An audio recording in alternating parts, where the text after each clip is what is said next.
नमस्कार, आपके साथ मैं रोहित कुमार। आप हैं न्यूज फॉर नेशन पर। तेजस्वी यादव की आरजेडी समेत कई पार्टियों को सुप्रीम कोर्ट का बड़ा झटका लगा है। दरअसल मोदी सरकार ने जो सामान्य वर्ग से आने वाले जो आर्थिक तौर पर कमजोर लोग हैं उनके लिए 10% जो आरक्षण की व्यवस्था लागू की थी, उस पर सुप्रीम कोर्ट में सुनवाई के बाद फैसला आ गया है। सुप्रीम कोर्ट में 5 जजों की विशेष खंडपीठ ने 3-2 से इस फैसले के पक्ष में जो है अपना फैसला सुनाया है। आपको बता दें कि जब से केंद्र की मोदी सरकार ने आरक्षण में आर्थिक तौर पर सामान्य वर्ग से आने वाले कमजोर लोगों को 10% आरक्षण दिए जाने को लेकर के जो है आदेश दिया था, उसके बाद से ही इस फैसले के खिलाफ सुप्रीम कोर्ट में जो है याचिका दायर की गई थी। कई पार्टियां इसके खिलाफ में खड़ी हुई थी, लेकिन इस पूरे मामले पर सुप्रीम कोर्ट ने बड़ा फैसला सुनाया है। आर्थिक रूप से कमजोर वर्ग के लोगों को मिलने वाले ईडब्ल्यूएस कोटे पर सुप्रीम कोर्ट ने यहां फैसला सुनाया है। अदालत ने इस 10% आरक्षण को वैध करार दिया है। जस्टिस दिनेश महेश्वरी ने ईडब्ल्यूएस आरक्षण को सही करार दिया है। उन्होंने कहा कि यह कोटा संविधान के मूलभूत सिद्धांतों और भावना का उल्लंघन नहीं करता है।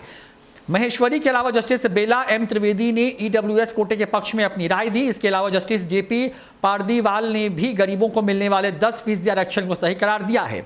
जस्टिस बेला एम त्रिवेदी ने कहा कि मेरा फैसला जस्टिस महेश्वरी की राय से सहमत है। उन्होंने कहा है कि ईडब्ल्यूएस कोटा वैध और संवैधानिक है। हालांकि चीफ जस्टिस यू ललित और जस्टिस एस रविंद्र ने ईडब्ल्यूएस कोटे को अवैध और भेदभावपूर्ण करार दिया। इस तरह सामान्य वर्ग के गरीब तबके को मिलने वाले 10% ईडब्ल्यूएस आरक्षण पर सुप्रीम कोर्ट ने 3-1 से मोहर लगा दी है। 5 जजों की संवैधानिक पीठ में जस्टिस यू ललित और जस्टिस एस रविंद्र भट्ट भी ही ऐसे थे जिन्होंने इस कोटे को गलत करार दिया। उन्होंने कहा कि यह कानून भेदभाव से पूर्ण है और संविधान की मूल भावनाओं के खिलाफ है। बता दें कि संविधान में 103वें संशोधन के जरिए साल 2019 में मोदी सरकार ने संसद में ईडब्ल्यूएस आरक्षण को लेकर के कानून पारित किया था।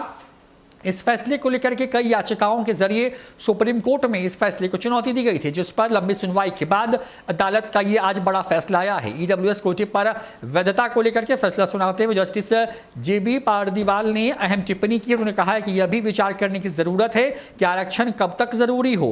उन्होंने कहा कि गैर बराबरी को दूर करने के लिए आरक्षण कोई अंतिम समाधान नहीं है, यह सिर्फ एक शुरुआत भर है। इस बीच एक्सपर्ट का कहना है कि आर्थिक आधार पर आरक्षण की वैधता को सुप्रीम कोर्ट से मंजूरी दिया जाने के बाद इस तर्ज पर राज्यों में भी कुछ जातियों को विशेष आरक्षण मिल सकता है। इस पूरे मसले पर सुशील मोदी क्या कुछ कह रहे हैं। राज्यसभा के सांसद हैं, बिहार के पूर्व डिप्टी सीएम हैं, वित्त मंत्री रह चुके हैं बिहार सरकार में, उनको सुनवाते हैं आप। भारत के सुप्रीम कोर्ट ने आज बहुमत से नरेंद्र मोदी सरकार के इस निर्णय की वैधता पर अपनी मोहर लगा दिया, जिसके द्वारा ऊंची जाति के गरीब लोगों को 10% का आरक्षण देने का निर्णय लिया गया था। हम इस निर्णय के लिए नरेंद्र मोदी सरकार को धन्यवाद देते हैं। साथ ही साथ बिहार की राष्ट्रीय जनता दल वह ऐसी पार्टी थी जिसने संसद के दोनों सदनों में 103वें संविधान संशोधन विधेयक का विरोध किया था। राष्ट्रीय जनता दल अब किस मुंह से बिहार के अंदर ऊंची जाति के गरीब लोगों से वोट मांगने जाएगी, जिसने कि संसद में इसका विरोध किया था। और आरजेडी के साथ साथ इंडियन यूनियन मुस्लिम लीग और डीएमके, ये 3 ऐसी पार्टियां थी जिन्होंने राज्यसभा और लोकसभा इन दोनों सदनों में ऊंची जाति के गरीब लोगों के आरक्षण के विरोध किया था। और आम आदमी पार्टी ने इस निर्णय के विरोध में सदन का बहिष्कार कर दिया था। अब आरजेडी और आम आदमी पार्टी को, देश की जनता को, ऊंची जाति के गरीबों को इसका जवाब देना पड़ेगा कि इन लोगों ने क्यों इस निर्णय का विरोध किया था।